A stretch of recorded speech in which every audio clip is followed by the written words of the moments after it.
안녕. 사실 밖에 날씨 좋은데 이 자리에서 찍으면 너무 역광이어가지고 여기 잠시 좀. 또 과학책 이거 추천 영상을 굉장히 좋아해 주시더라고요. 이번에 찍을 영상은 어떤 과학책 한번 가져와 보았습니다. 먼저는 이거 북스테이, 춘천 북스테이 영상에서 봤던 책이죠.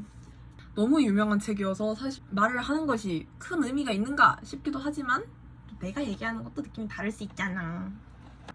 머리 좀 정리하고 이렇게. 이 책이 저한테 준 의미는 굉장히 다양했는데 그 중에 가장 큰 변화가 이 관련된 책들을 좀 찾아보기 시작했어요.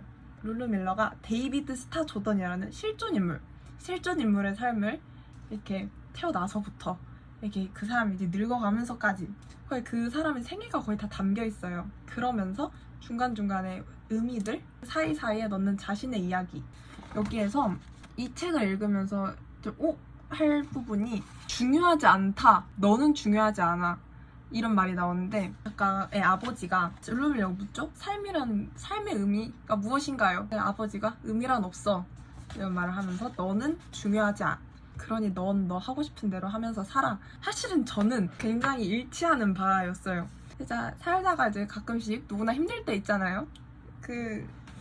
이제 인생 왜 나한테만 이러는가 싶기도 하고 건물 안에서 바깥으로 이렇게 나갔는데 날씨가 너무 좋은 거예요.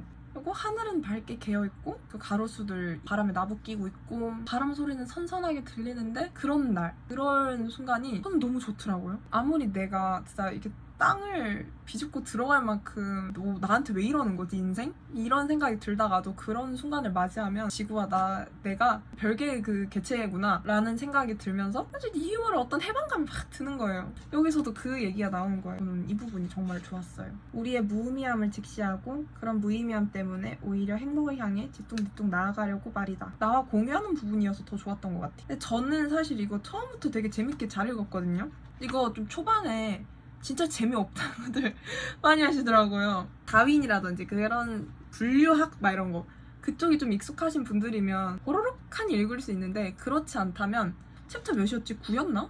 거기서부터는 진짜 후루루루룩 읽힌다고 해서 제 이 또 영상이 공대생 이름을 또 팔아먹지 않습니까?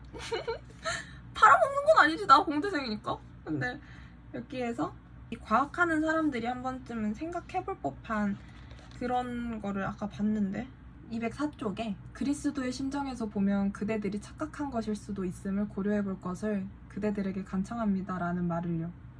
그가 좀 더 의심하는 마음을 가졌더라면 좋았을 거라는 말씀인가요? 그렇죠. 중략. 다윈이 나타나 신의 계획이라는 관념이 허상임은 폭로했을 때 데이비드는 지구의 피조물들이 우연히 생겨났다는 사실을 받아들였다.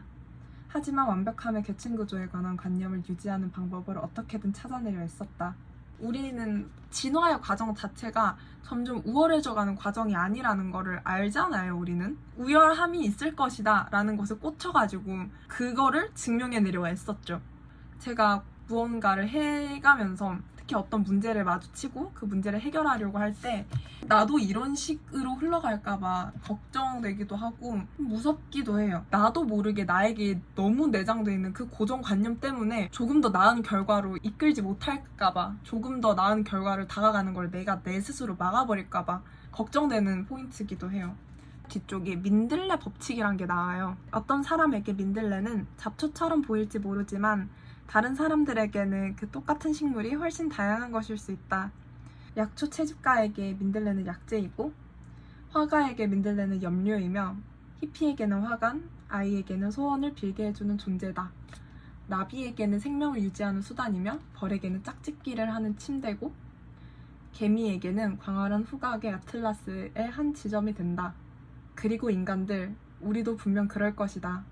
별이나 무한한 관점, 완벽함에 대한 우생학적 비전의 관점에서는 한 사람의 생명이 중요하지 않아 보일지도 모른다.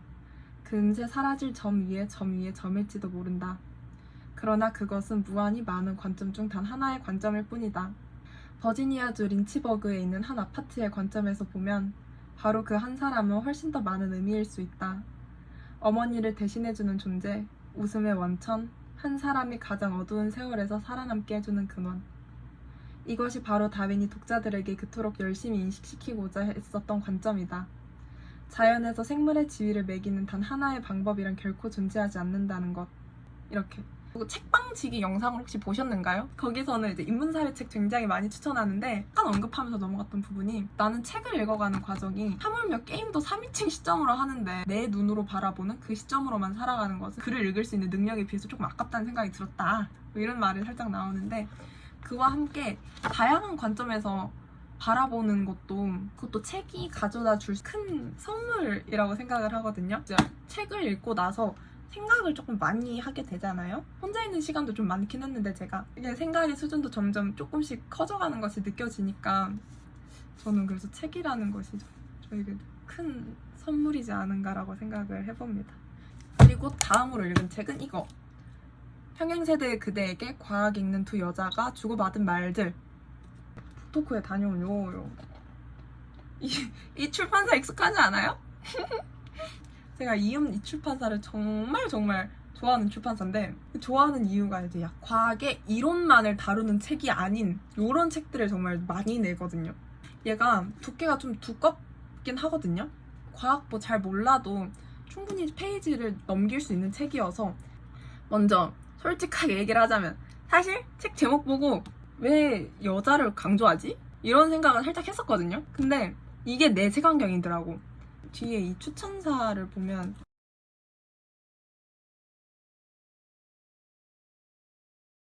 이 미 추천사가 정확히 이제 저의 허를 찔렀죠. 제가 또 미래 모빌리티 전공이지 않습니까?